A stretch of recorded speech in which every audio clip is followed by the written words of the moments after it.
August 15th, 2025.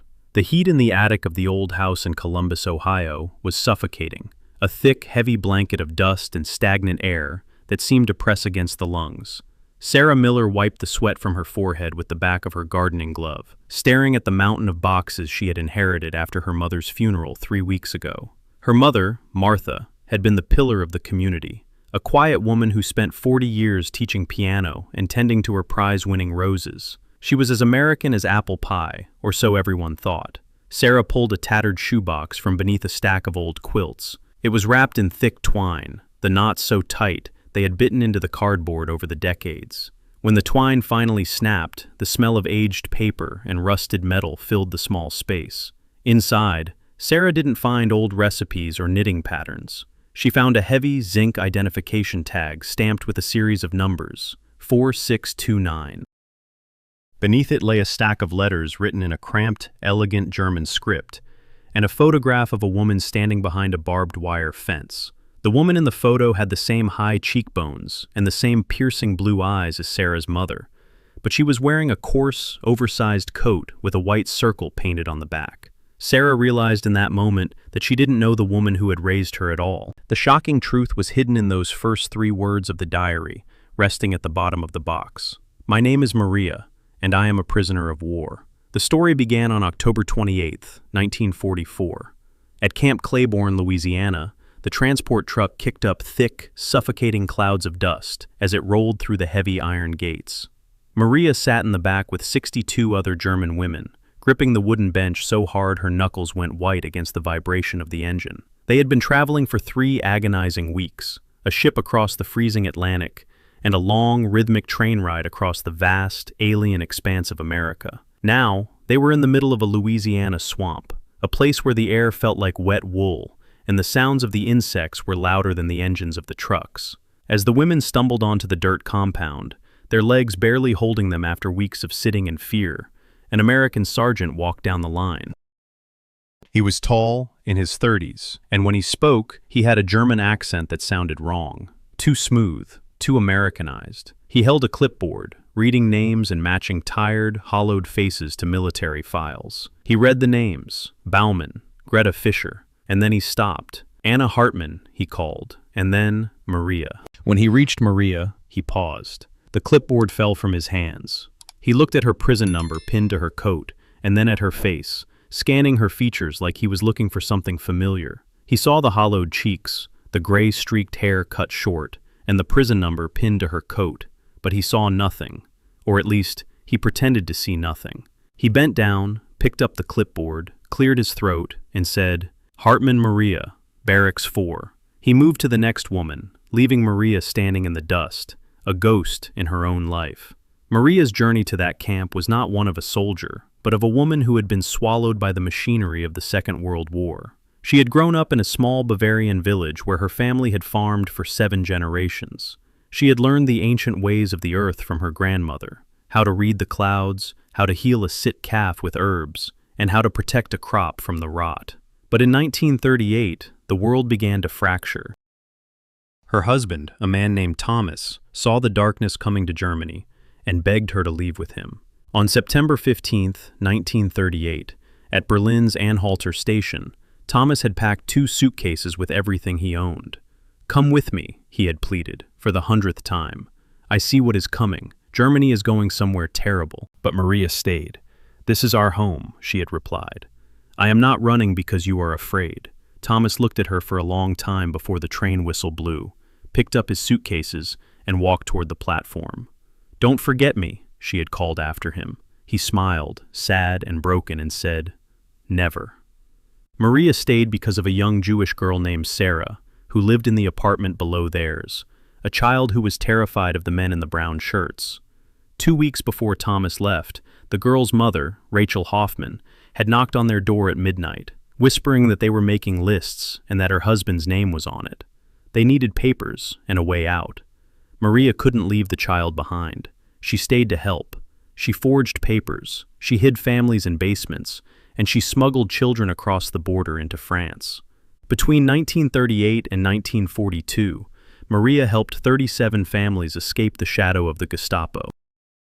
She believed she was invisible, just another woman in a simple dress, until the night the boots hammered on her door at 3 in the morning. She ran. She made it to occupied France, living under false papers as a secretary for the very people who were hunting her, the Reich Main Security Office, or the RSHA. She hid in plain sight, stealing files, names of Jews who had been arrested, and locations of deportation trains to pass to the resistance. She wasn't a Nazi. She was the enemy within their own offices. But the net eventually closed. Someone at the RSHA figured it out, and she had only 24 hours to run. Captured near Caen by British forces in October 1944, she was processed as a prisoner of war because she carried German identification papers. The British and Americans didn't see a resistance fighter. They saw a German woman in the wrong place at the wrong time. And so, Maria became number 4629, a nameless face in a transport truck bound for the United States. Life in the Louisiana camp was a surreal existence of routine and silence. Barracks 4 smelled of fresh-cut wood and industrial disinfectant. 24 women were assigned to the long room, sleeping on thin mattresses atop metal bunks. Maria took a bunk near the back, staring at the wooden slats above her every night, replaying the moment the sergeant had looked at her and saw a stranger. The work was hard, but honest, scrubbing uniforms in industrial sinks until her hands were raw and red from the lye. The other women in the barracks, like Gertrude Weiss, an older woman who had lost her husband in Russia in 1942, watched Maria with curiosity. Gertrude knew that being forgotten was often worse than being dead. "I saw how you looked at him and how he looked at you," Gertrude whispered one night. "You are protecting him." But Maria remained silent. To reveal her past was to risk everything: her safety, her secrets, and the life of the man she still loved, who was now wearing an American uniform and calling another woman his wife. The sergeant at the camp, Thomas, was a man haunted by ghosts. He had processed 847 German prisoners since June, and most days it was routine. But this new group of 63 women captured in France looked like survivors of something worse than war. When he read the name Hartmann Maria, he froze. It was his dead wife's name. He had received a telegram in 1943 stating that his wife had died in the bombing of Stuttgart. He had rebuilt his life in America, marrying a kind nurse named Sarah, whom he met at a base hospital in Georgia, and they were preparing for the birth of their first child in March. He kept a small metal box, locked with a tiny key on a chain around his neck. Inside were the things he kept from his old life: a photograph of his parents, his German passport, and a worn wedding photograph from June 12, 1932. He had never truly let her go, even when he married Sarah in Atlanta. When he saw Maria in the compound, he felt a flicker of recognition, a tightening in his chest that he couldn't explain. He told himself it was impossible. She was dead, and this woman was just a prisoner with a common name. He spent 3 weeks trying to convince himself that he was looking at a stranger, even as he found himself volunteering to handle the processing for her barracks, just to see her face again. The breaking point came on a Tuesday morning in late November. Maria was working in the laundry, the steam from the hot water rising around her like a fog as she scrubbed a stack of work shirts. Her hands were raw, and the water was hot. As she wrung out a heavy work shirt, the fabric slipped from her hands and splashed onto the concrete floor. Without thinking, she whispered a curse in a specific, regional dialect of Stuttgart. It was a phrase she had used 1,000 times before the war, a small, distinctive habit of speech. Thomas was standing in the doorway, delivering a fresh load of uniforms. He froze. The sound of that one word, spoken in that exact inflection, shattered his carefully constructed reality. He had been standing there for 10 seconds, long enough to remember. Their eyes met for the first time in 3 weeks, and he really looked at her. The basket of laundry fell from his hands, the clean shirt scattering in the dirt. He whispered her name, Maria. She didn't answer at first. She couldn't. Her throat had closed up with the weight of 6 years of secrets and survival. He stepped closer, reciting the details of their wedding day at St. Michael's Church. The cream, colored dress because white was too expensive, the daisies in her hair, and the fear she had felt the night before they said their vows. He saw the scar above her right eyebrow from a bicycle accident when she was 9, a detail he had memorized long before the world fell apart. The confrontation was quiet but devastating. Thomas used his authority as a translator to request a private interrogation room, claiming there were discrepancies in her file. In a small concrete room under a single hanging bulb, they sat across from each other like ghosts. Thomas wanted to know why she hadn't spoken up, why she had let him believe she was dead for 3 weeks. Maria's answer was simple. She had seen him at the infirmary with his new wife, Sarah, the woman who brought him clean laundry and kissed his forehead. She had seen the life he had built on the assumption that she was gone, and she didn't want to be the one to destroy it. Thomas confessed that he had kept their wedding photo hidden under his bunk, a secret from Sarah. Maria told him that she wasn't the young woman from that photograph anymore. That woman believed she could save everyone, but the woman standing before him couldn't even save herself. She told him about the 37 families she had saved, about the files she had stolen from the RSHA, and the gun that had been held to her head. She wasn't a hero in her own eyes. She was just someone who couldn't look away when the world turned to darkness. Thomas was caught in an impossible position. Legally, he was still married to Maria, which meant his marriage to Sarah was not valid, and the child she was carrying would be considered illegitimate. His friend, Corporal Davis, advised him to keep the secret, to let Maria be repatriated to Germany after the war and disappear forever. It would be clean, simple, and no one else would get hurt. But Thomas realized that the kindest thing he could do was not to keep a lie, but to give Maria back her dignity. Maria urged him to choose Sarah and their child, even offering to get a divorce on the grounds of abandonment. But Thomas revealed a heartbreaking detail. Sarah had asked what name mattered most to him, and they had planned to name their daughter Elise, Maria's middle name, to honor the wife he thought he had lost. Maria told him to keep the secret, to let her be a stranger so his life could go on. Thomas requested a transfer to Camp Ruston, unable to continue serving as her guard while his heart was breaking. Before he left in December 1944, he told the camp commander the truth about their marriage. He also documented her resistance work and submitted it to Allied intelligence.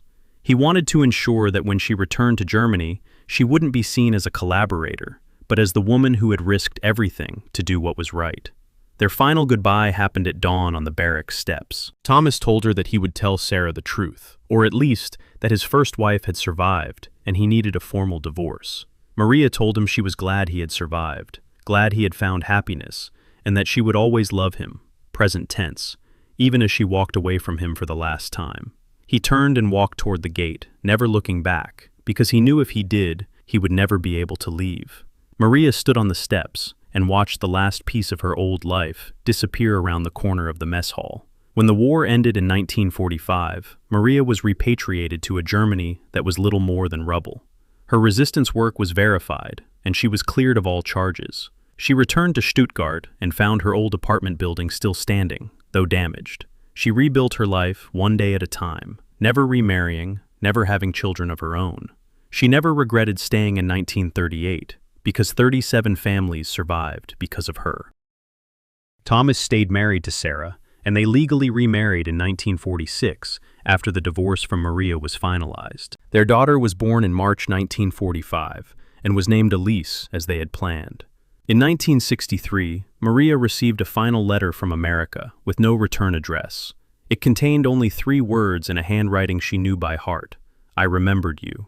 Sarah Miller sat on the floor of the attic in 2025, the diary trembling in her hands.